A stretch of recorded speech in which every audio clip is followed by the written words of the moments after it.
Hello everybody, welcome back to another video. I'm hoping you guys are all having a fantastic day. So in today's video, as you can tell by the title, we will be talking about a kind of early potential for a storm system. Probably a winter storm. And if it were to be occurring, it would be more across kind of the eastern United States. But honestly, I'm just going to be straight up here. The pattern looks extremely active for the remainder of, I would say, November. This upcoming week is going to be a bit more quieter, and a bit warmer. But starting really next weekend is again when we could see that storm potential that I'm talking about in today's video, and that's going to be kind of on Sunday through Tuesday of next week. So yes, it's still far out, which is again I'm very gentle with the title. It's just an early potential. And even following that system, it looks to be active. And honestly, for every corner of the United States, it could be affecting the Southwest. Some models show quite a bit of activity for the West, the Southwest. Some show for the East, the Central United States, and Midwest, and Nor'easter potential. A lot of stuff. And I know I can't talk about it all in today's video because it would just be way too much. So that's why I'm just focusing on the first of that kind of, I guess, potential for that pattern, that first storm that, if you will, brings on that pattern.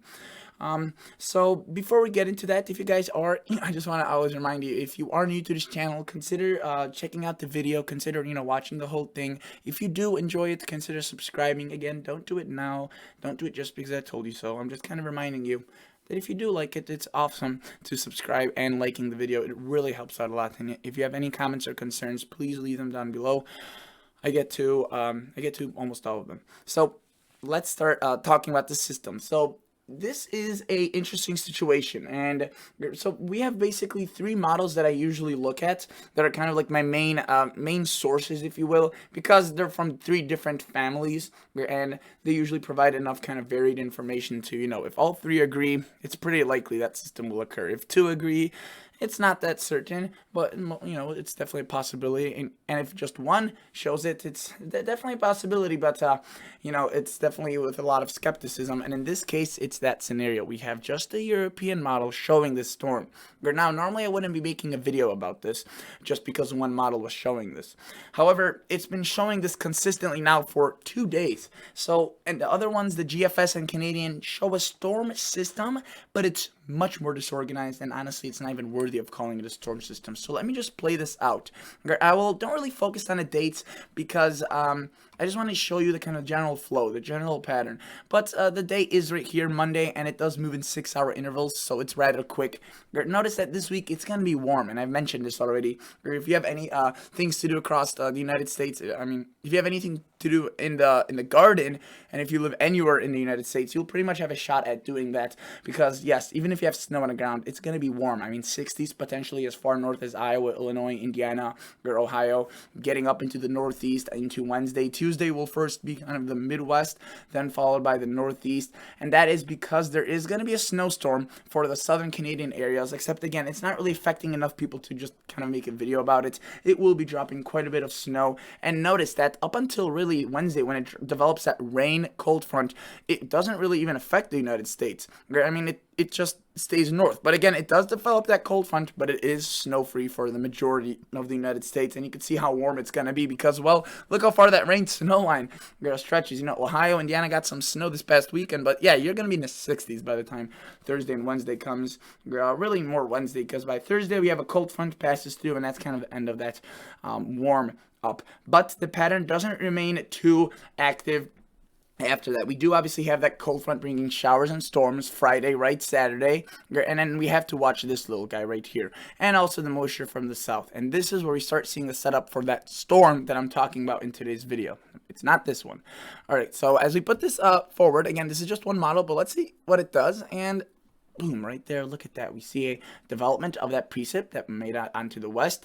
We're on Thursday and Friday. It's now Saturday of next week. Again, it's far out, but it's fun to look at these days, and that's why I make these videos. And, oftentimes 150 hours isn't really too far out to start making speculations or whatnot, kind of predictions. And notice we have a lot of, it's not organized, it's just more of a kind of a mess. However, look what happens. It does quickly strengthen into a rather impressive system, Also, do note that we have a disturbance right here that is on the edge, on the nose, if you will, of some very cold air, and that's going to play a very important role in development of this storm.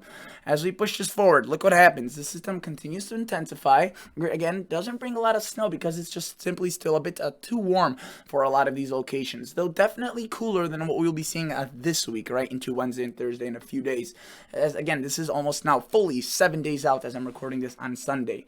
Okay, now notice we have this system. It's pretty well developed. I wouldn't say it's a monster. It's pretty large though. It has a cold front all the way to the south, has direct access to the moisture, and look at that cold air.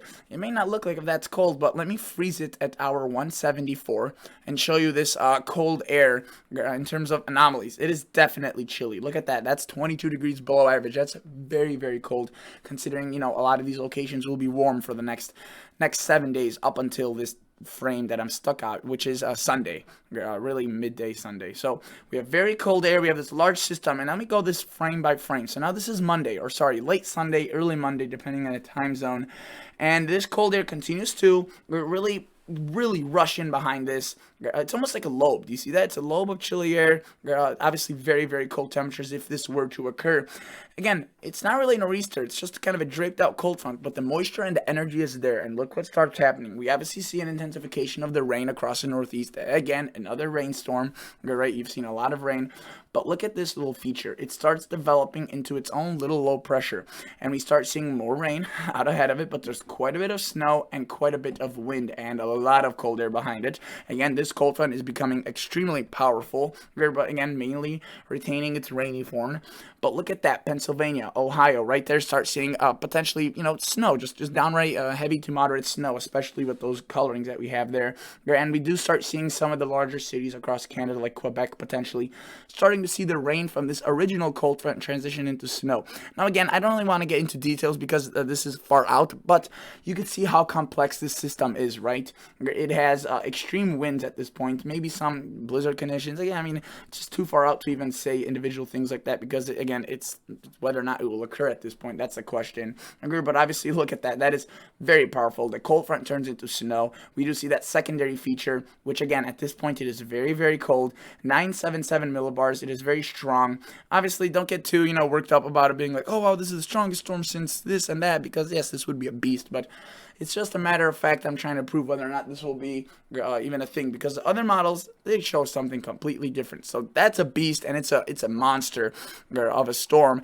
And I want to go back a few slides quickly just to show you how cold of the air would be if this storm were to occur. You could see the anomalies are pretty stunning, especially to the areas west of where that system occurs. But it does eventually, that cold air, it does eventually spill into the northeast, and you can see that the 2-meter temperatures would be definitely chilly. At least, we're not even in December at this time frame. It would be the day before Thanksgiving. So yeah, that wouldn't be necessarily the best case scenario for travel. But again, it's far out.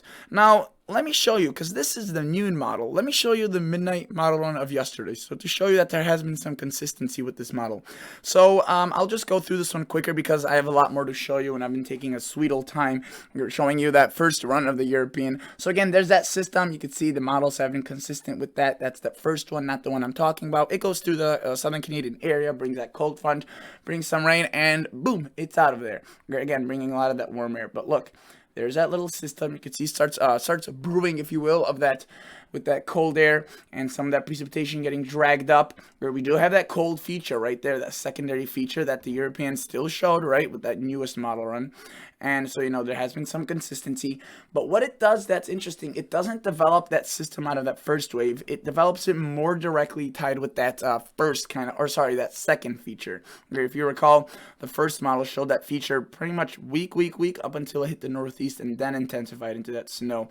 This one intensifies across the Great Lakes. Obviously, that would mean a lot warmer conditions for the northeast, but a lot more snow for, say, the Midwest.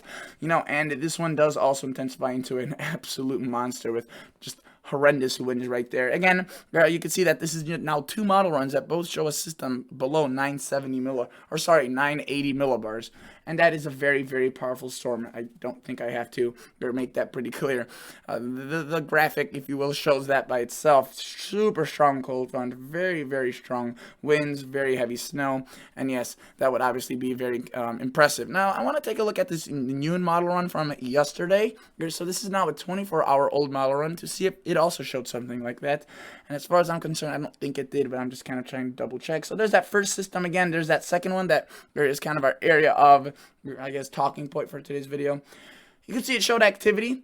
Definitely tried to develop something, but didn't really develop the system like it's doing now. So again, it's more of a recent kind of update. And yesterday when I was recording the video, I didn't have access to the new data. I only had this European model, and that's why I didn't record a video yesterday. I just didn't. It was just models were all over the place. I didn't really want to pick up on anything. There really wasn't anything to pick up on. Or there wasn't really any sign of cold air or snowstorm. So I was just like, let me take a kind of a breather and see if tomorrow we get some more profound data pointing towards some event, and I think we have that now. But that may seem all good, oh, okay, well, there's a snowstorm that's going to occur. Well, it's not even a matter of fact, how or where, it's will it, because look at this model. This is the GFS. It's a good model. I'll definitely say it's rather reliable. Again, you can see it agrees with the European. There's our midweek system. You can see here's the time frame, November 18th, so that is Thursday. It does develop that rain front, but our area of concern for today's title, right, is right there. And look what the GFS does. So it does show that precip. It does show a storm. The European does that as well, except again, it develops it into a massive beast. But look what the GFS does. It just kind of circulates it. It does introduce some chillier air, but it doesn't really develop a storm. It does show some moisture being dragged up from the ocean, and it does end up developing a system further back over here, which is much more delayed. So again, I guess you could call that being the storm that the European kind of shows, but there's almost like a 40-hour difference between what the European and GFS show. So I think this is honestly a separate storm, but you can see what it does. It shows a lot of snow to the south right there. It does eventually drag it up towards the north and east. So you could see that regardless, even if the European is say wrong with this scenario, and the GFS is correct, it still shows a storm, just a bit different and a bit further out, which again still is kind of indication that something big may be brewing. Again, not to scare you, just meteorologically big, right? It will be just like any other storm.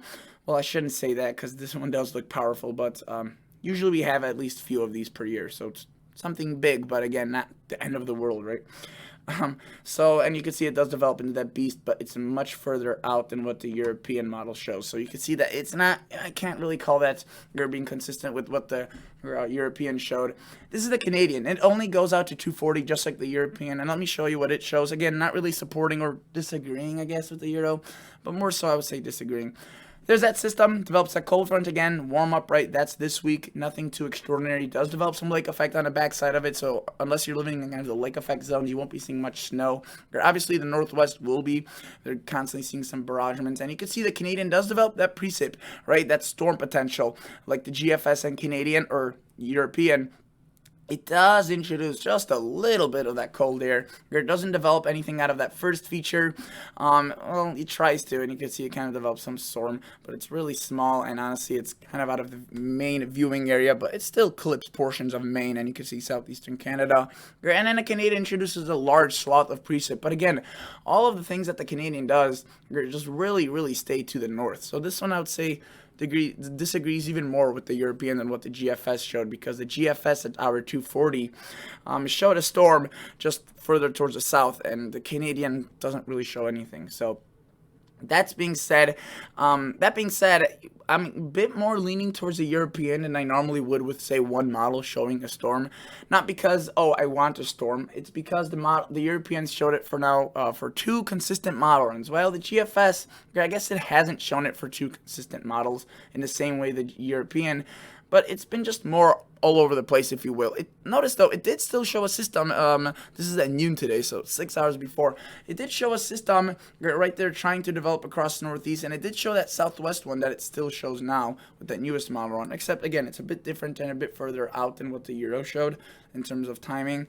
So you can see that it's less consistent, right, than the European. And if you were to take a look at the morning one today, let's see how it differed from the one I showed you, even the one I just showed you, or the very first one I showed you of this model. And you can see 240 hours, it doesn't show a storm. It shows a bit of cool air. that maybe shows a clipper and some kind of storm developing, but that's much further out. And again, so you can see that the European has been a bit more consistent than what the European has, or sorry, than what the GFS has been showing. And then the Canadian, 12 hours ago, let's see what it shows. Again, this system this week, that's going to occur the warm-up as well. We're not really focused on that, but I just want to make sure that you guys know that. We do see that little, if you saw that little bit of precip across the west, moves in, and you can see it doesn't really develop a storm. It tries to at hour 240, and again, with the newest model on the hour 240, it doesn't show that. So it's been less consistent, right? And consistency is key. I would much rather, if it was the GFS seeing, consistent results, and the European and Canadian were all over the place, and I'd probably take more of the GFS side. Again, it's still too far out to be like, oh, well, the European's right because 2 model runs were consistent. I'm just explaining why I'm a bit more, I guess, willing to accept the European than normally, which again, it's still a pretty low probability given that it's the only one showing that storm. Let's take a look now at GFS ensembles. So usually in this type of scenario, when we have this kind of, oh, will or will not the storm occur, I look at ensembles. So these are 31 members, and I do know that this is very small of an image. I can't show you the whole entire United States with these ensembles, but hopefully that's a bit better. Just notice, kind of find your area, try to see it, and I'll show you what these models show in terms of snowfall. So again, not much this week. It will be rather warm. Some across southern Canada, there will be quite a bit from that storm. But once we get towards that 200-hour time frame when that European shows a system, you can see that we do start seeing some colors added on, right? We do see it either across Canada. Look at this one. It does bring a bit of snow into the northeast. Just, there's 31, so I can't look at all of them at once. I'll just kind of play this back and forth. You can see that there is an eruption of coloring with these models, that there is some sort of snow. Again, whether or not it's that same type of beast, if you will, that the European showed, I can't really confirm that because, again, this is just a snowfall. And even if I were to look at the precip type, it's probably maybe just a few that show that precipitation similar to what the European does. And honestly, there's just too many models to show each one individually. But yeah, you can see that there definitely is some signs of maybe some explosion, if you will, of precip. Let's go back to the model run prior because the newest one is still processing and stops at hour 240. Let's go to the one that ran 6 hours ago today at noon. And notice, again, a bit of an eruption around the early 200 hours. But really, the further out we go, it gets more active. And if you recall, the GFS did have that timing difference with the European. While the European showed a storm around the 240 hour across the northeast, the GFS was more around the 260 hour, but across the southern plains, right, and into Texas and Arizona with its more southwest system. So you can see that maybe then that system around this time frame would start reaching the northeast. It's hard to say. You can see it shows activity. Just again, it's really not that helpful, the GFS ensembles at this point. It doesn't really disagree or agree with the title that an early potential is growing, which is why, again, I'm not using this as much evidence to make my claim in the title. What does really give me a lot of confidence, though, is these things called the European members. So, right, the European showed it. Let's take a look at what its siblings show. There's 51 of them. Yeah, imagine having 51 siblings. And I always disagree. So, if they do agree on something, you know that it's they're at a confidence. In this case, they don't agree on a particular scenario. Again, at this distance, that would be insane. But they do show, almost all of them, a more active and a storm system that's more close to what the European shows in any of the GFS or Canadian ensembles. So this is one model, for example. Again, I'll just zoom it from Monday into, say, from Sunday and into Tuesday of each model. And because that's when, if, as you saw the European, that's when it develops that storm. And you can see that across southeastern Canada, it does develop a storm right there. Here you can see it's a bit further towards the north, nothing like that beast that the European develops. So that's definitely not really supportive, but it does show a system. Now let's take a look at this one. This is another European ensemble. Again, I'm just clicking on random ones, not cherry picking. And you can see this one doesn't really support it either. It shows more of a rain scenario, some snow to the north across Canada, maybe a bit across, say, yeah, that's kind of extreme southwestern or southeastern Ontario, but again, nothing big out of that one. There may be something developing right there. let's take a look at this one, P9. Why did I choose it again? It's just random. You can see this one does show something, and it's a pretty, it's not obviously a beast like the European showed, but it's a pretty nasty system right there, dropping probably maybe close to even a foot of snow across Maine, if that were to occur in that style. And again, I'm just focusing on that storm there. But past this, the models do show activity. Look at that, 1, 2, 3. I mean, that's at least 3 other systems right there. And again, if this were to occur, it would be around the time frame of right now, just a week later. So right in seven days. Let's see what this one shows. Boom, boom, boom. It develops a very, very snowy scenario. We're definitely something closer to what the European is showing, right? So that's definitely something that supports it. So I could do this with all 50, but again, you get the point. At this point, the potential is there. We'll just have to keep an eye on all of this, and whether or not this occurs, I do think there will be something. Whether or not it's more of a, an absolute beast, something like, or something like what this model shows, or what the European shows, which is just that massive cyclone, and the most newest, recent 2 model runs right there. Look at that thing. If that were to occur, I mean, that's a monster. If that were to occur. Or, maybe one of those that I showed you that really didn't develop that storm. So it's a lot of excitement, I would say, a lot of uncertainty, and we'll just have to keep you guys updated. All right. Thank you guys for watching. I'll catch you all in the next episode. See ya. Bye.